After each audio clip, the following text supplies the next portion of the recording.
Last time in this Surah Ar-Rahman series, When I say east and west, what does that refer to? Sunrise and sunset. That's what east and west refers to. But if you're not on this planet, if you have access to beyond this planet, you're chilling on Mars, east and west is a different thing, yes or no? Yeah, and if you can go even beyond this solar system, is east and west a different thing then? So my east and west is restricted to the sun and the moon, which is mentioned in the beginning, ash-shamsu wal-qamaru bi-husban. That's where my definition of east and west comes from. But the angel's definition of east and west, or the jinn's definition of east and west, cannot be limited to my definition of east and west. الرحمن علم القرآن. To help you follow along and reflect more deeply, we've created a companion workbook for this series. Download it at bayyina.com/Rahman. مرج البحرين يلتقيان بينهما برزخ لا يبغيان فبأي آلاء ربكما تكذبان. Allah says, Maraja al-Bahrayn yaltaqiyan. He unleashed two seas that clash against each other. This ayah, I'm just telling you, I'm going to tell you what I think it means after whatever I studied, but I'm going to be very honest with you, I don't know fully what it means. I don't know yet fully what it means, but I'll tell you what I think so far based on the readings that I've done. One reading of this is, salt water and, fresh water. They merge with each other and they don't mix together. This is a picture, by the way. If you can see what's going on, there's two different kinds of water and they're not mixing with each other. This is in Brazil. It's called the Two Waters. Okay, so you can look it up or go there on vacation if you want. But that's the place. Okay. I'm pretty sure though that the Quran's not talking about Brazil. Call me crazy, but I think that's not the subject. Okay. Now, what could this be talking about? One place the mind goes is actually as the earth was being formed. This was a large mass of water, and there were massive floods in the history of the world. And then the waters receded, and what was under the water was these large land masses. So what used to be one body of water became two, for example, and separated by continents, separated by land masses, right? So if you actually look at geological history of the world, there were great floods in which actually there were some places that existed in the world that no longer exist. They're underwater. And there are some places that were always underwater and now they're above water because the water has receded, right? So perhaps Allah is saying that at some point the two seas were actually clashing with each other. And then in the next ayah, he's going to say he put a barrier between them that they don't cross, meaning land emerged between them. That may be one way to look at what the ayah is talking about. بَيْنَهُمَا بَرْزَخٌ لَا يَبْغِيَانِ. Interestingly, that is something that others have also talked about. Now, the word maraj is also really important and interesting. Maraja is used, we just saw marijim min nar, right? As one of the cool things in this surah is the same kind of word will be used with totally different meanings. Mizan, mizan, mizan, different meaning, right? Then maraj, marriage, right? And then soon marjan, yakhruju minhu lu'lu' wal, all three different meanings, similar word but different meanings. So maraja has to do with mixing. So one translation could be he mixed the two seas together as they clash against each other or smash against each other. Yaltaqiyan. Iltiqa is used for forces that crash against each other. Another possible meaning of maraja is irsal, to release, to let go, which is similar to, you remember when I said he made the sky high? He didn't, it would be wrong to think he raised the sky. The idea is Allah left the sky, or he allowed the sky to be unleashed. And it's similar language being used here. He allowed the seas to be vast, crashing against each other. Yaltaqiyan. Marijat al-uhud, when things become confused in state because they're fused together. And so maraja is used for also when people aren't sure, did the contract say this or did it say that? And that becomes an amr marij for them. But here, the word Bahrayn, this is also an interesting observation. Bahr is typically translated as the sea. You can even translate it as the ocean. You can do that. However, Bahr can be used for any large body of water in classical Arabic. So in modern Arabic, Bahr only refers to the ocean or the sea. But Bahr can also be used for smaller bodies of water if they resemble to the naked eye larger bodies. Okay? So this is why yushbihu dhal ma' al-milh fi as-sa'a wa kathrat al-ma'. So if it looks like the sea, but it's not quite the sea. So if somebody was standing at Lake Michigan, for example, they could get away with calling it Bahr in classical Arabic because it's that large, right? So that can be the case. But if you're at some pond in your park, then you're probably not going to call that a Bahr. Okay. Now, why is that important? Because then it may not be talking about two seas colliding or two oceans colliding. It might even be referring to rivers falling into seas, bays merging into seas, right? There could be some other smaller versus larger bodies of water that come together, like waterfalls pouring into seas, right? So Maraja al-Bahrayni yaltaqiyan baynahuma barzakhun. By the way, before we go on, I told you I don't quite know what this means. Because Allah just mentioned two dimensions of reality, the jinn world and the human world. Some actually looked at this ayah and said perhaps there's a sea that the jinns have and there's a sea that the humans have. And there's the water on this planet and there's some other body of water somewhere in the heavens also, right, that we don't know about. Now there might be some weight to that. That sounds a little wild, but this is found in Qurtubi. You know, Bahru Sama wa Bahru al-Ard. He's actually said the ocean in the sky and the ocean on earth. This came from the notion that the Arsh of Allah is above water. Kana arshuhu ala al-ma. It's in the Quran that Arsh of Allah is on water. Right? So there is some reference to water up in the universe somewhere, then maybe that's what it's a reference to. If they have their own east and they have their own west, then maybe they have their own sea too. And so maybe the world of the jinn and the world of the human beings collide with each other. Is a symbolic way of saying it. It's a symbolic way of saying it, subhanAllah. You know, that the world of the jinn and the world of human beings collide. By the way, it's interesting that this kind of language is used in Surah Al-Kahf. You remember when Musa alayhi salam met this mysterious person? You know where he met him? It's called Majma' al-Bahrayn, the gathering place of two seas or two oceans, right? And if you study tafsir of that ayah, there's a lot of really interesting commentary there also, because Musa alayhi salam represents the wahi given to prophets. And Khadir represents the wahi given to non-prophets. Mysterious creatures that have their own instructions that don't follow the wahi given to prophets. In the wahi given to prophets, you're not supposed to kill anybody that's innocent. But in the wahi given to Khadir, does he kill a child?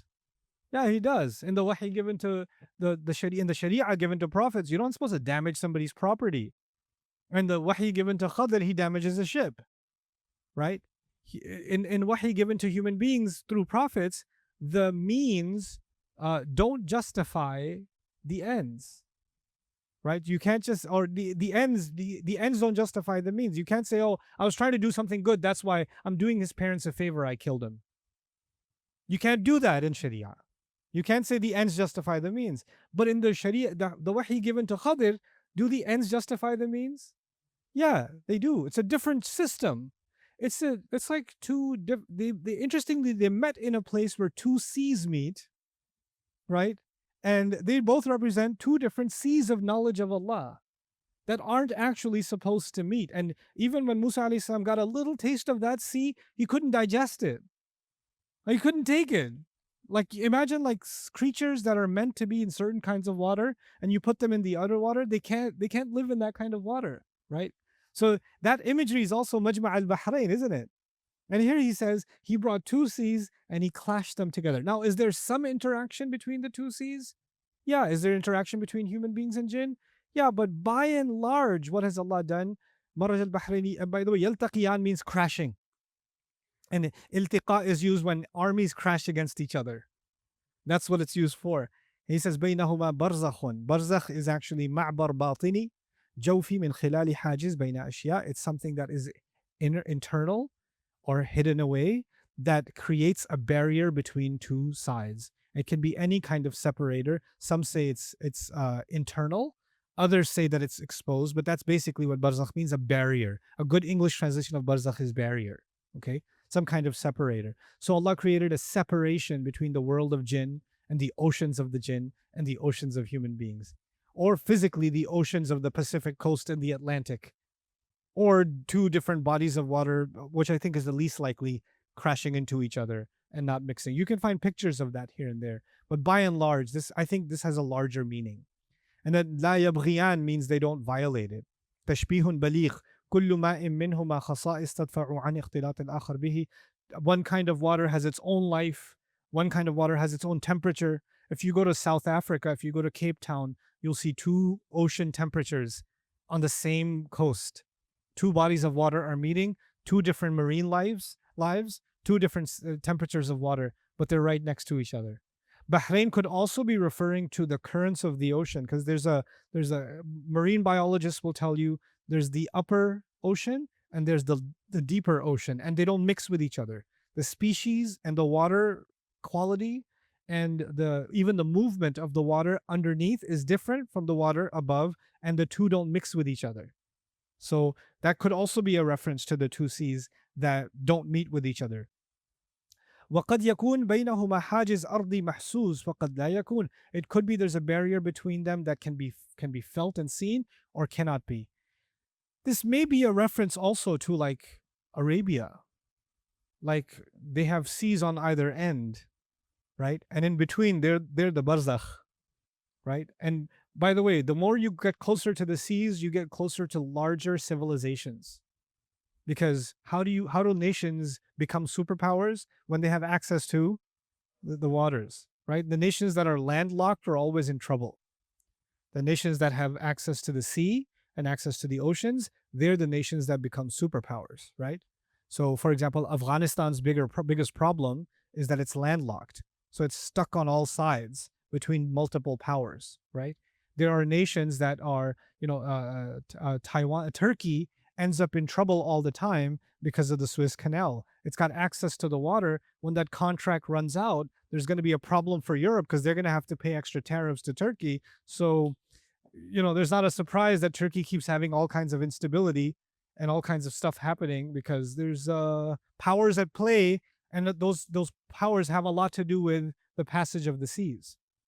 When great world wars happened in the world, if you study where nations failed is where they couldn't pass through certain seaports, and where empires couldn't expand when they got to a choke point in the waters where they could be attacked easily. So actually, the barzakh that doesn't get crossed is actually a pretty big deal. Now, what does that mean even for the Arabian region? The Arabs were living in this desert land. On different sides, there are different large empires that are not interested in fighting the Arabs. Why? Because there's no sea to be gained. And there's no treasure to be gained because they don't have oil yet. Right? So it's not an issue yet. So nobody's interested in taking over this barren desert. What did it allow the Arabs to do?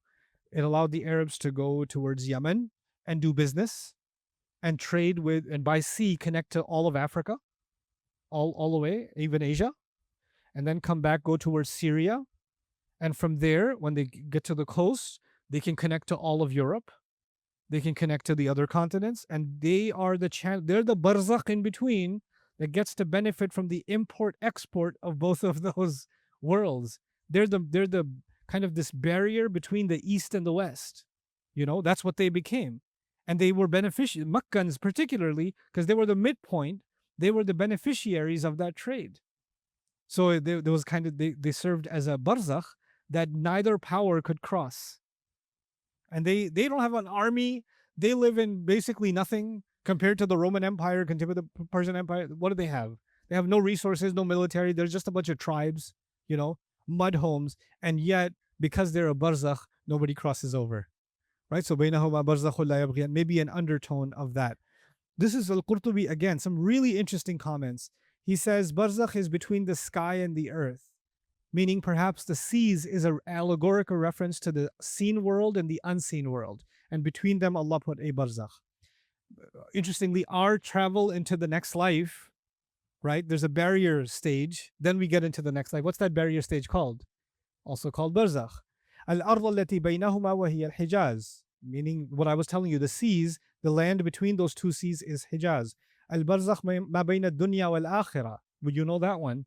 Barzakh is between dunya and akhirah. Ay baynahuma muddatun qaddaraha Allahu fahuma la yabghiyan. That Allah created a barrier between these two worlds, the seen and the unseen, that they do not cross. فَإِذَا أَذِنَ اللَّهُ فِي انْقِضَاءِ الدُّنْيَا صَارَ الْبَحْرَانِ شَيْئًا وَاحِدًا. Allah, He's saying there's the unseen world and the seen world. And for now, there's what in between them? There's a barrier. But one day, Allah will decide that the barrier should not exist, and the two seas shall become one, and the unseen and the seen shall become one. You will see the jinn, you will see the angels, you will see Allah, you will see the unseen, you will see the scroll of your deeds, you will see everything that used to be unseen will become seen. So that those two oceans are about to meet. For now, la yabghiyani. And the verbal form la yabghiyani is also interesting. It actually means for now, they don't cross. They're not crossing at the moment. He doesn't say they'll never cross. He just kind of made it a temporary thing. بَيْنَهُمَا بَرْزَخٌ لَا يَبْغِيَانِ. Also, the word barzakhun, because it's nakira, could suggest they have some barrier that they don't cross, which means he's not saying absolutely no crossover happens. Some crossover can happen. You can see a dream from the angels. You can have some people may communicate with devils and shayateen. That can happen. It does happen. So that possibility still is maintained. In بَيْنَهُمَا بَرْزَخٌ لَا يَبْغِيَانِ. لَا يَبْغِيَانِ also, it means something that's desired, but actually means crossing over a limit. So we don't have to dig too deep into that. Now فَبِأَيِّ آلَاءِ رَبِّكُمَا تُكَذِّبَانِ. The question is different now. It's not the same question. So what is it that we're supposed to be in awe of now? What are we supposed to wonder about now and not be in denial of? That Allah has created two realities. That Allah has separated the nations of the world by land masses. Had He not done that, can you imagine the scope of wars? Can you imagine the unleashed power? If one nation became powerful and controlled all of the seas, right? Then what would have happened what kind of destruction would have happened in the world? Actually the division of land on this planet creates the division of power between human beings. That's actually what it does. SubhanAllah. SubhanAllah. What an incredible system Allah made. Those of you that are interested in the study of history, again, I remind you, study what happened on the seas, and you'll find that what happened on the seas many a times determined what happened with the empire. When the empire started falling, when they started losing not just land mass, more importantly, when they started losing control over the seas. Many of the military exercises and posturing and tension that's happening between superpowers in the world today is not happening over land. You know that, right? It's happening over the seas. All this technology to figure out a way of getting submarines into the enemy territory.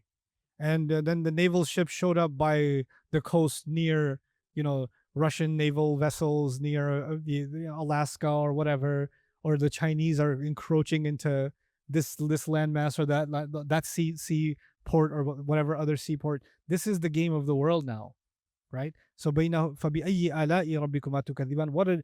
What other wonders of Allah is holding the world together and falling into chaos just the way that He divided the seas. يخرج منهما اللؤلؤ والمرجان فبأي آلاء ربكما تكذبان. يخرج منهما اللؤلؤ والمرجان. I'll give you one more and then I'll give you a break. So يخرج, the translation of this would be pearls and coral. Lu'lu' would be pearls, and coral gems would be al-marjan. That's one way to look at it. Coral pearls are like red in color. Okay. Lots to wonder about here. Notice even now the focus is on beauty. Right? On the earth, the focus was on beauty. And the ocean has endless treasures in it. It has seafood in it. It has trade in it, functional things. But what did Allah decide to bring our focus and attention to in this surah? On pearls and coral, which are both symbols of what? Beauty. They're symbols of beauty. They're not necessities. They're add-ons that make life beautiful, right? Now, yakhruju could mean that from both of those seas, lu'lu' and marjan come out, meaning pearls and coral come out from both seas. If you think of the meaning of the unseen and the seen, remember, that would mean that pearls and coral come out of this world, but there's other pearl and other coral that comes out from where? The unseen world. And I started thinking about that. How can I know about the pearls and coral of the unseen world? And then I was like, oh yeah.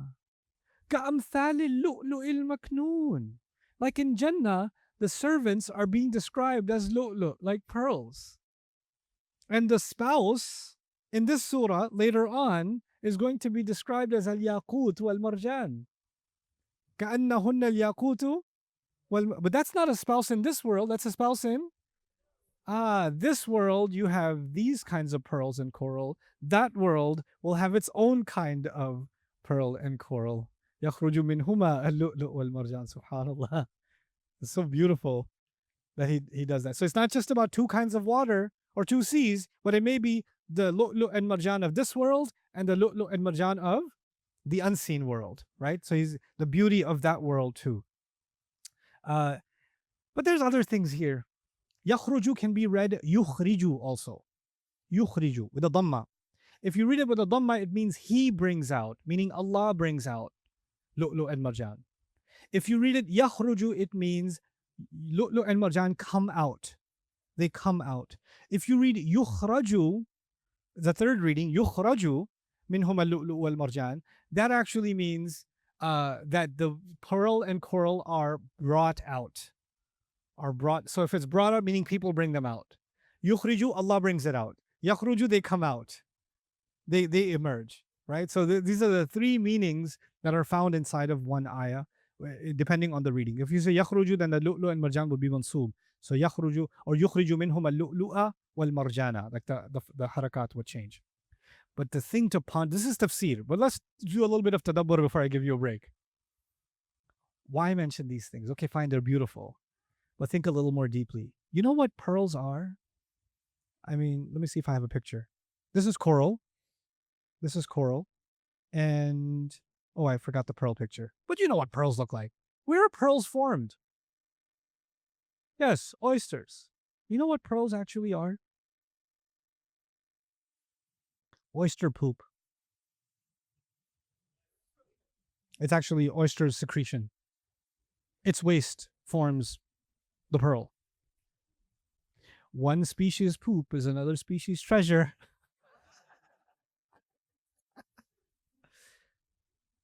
Literally.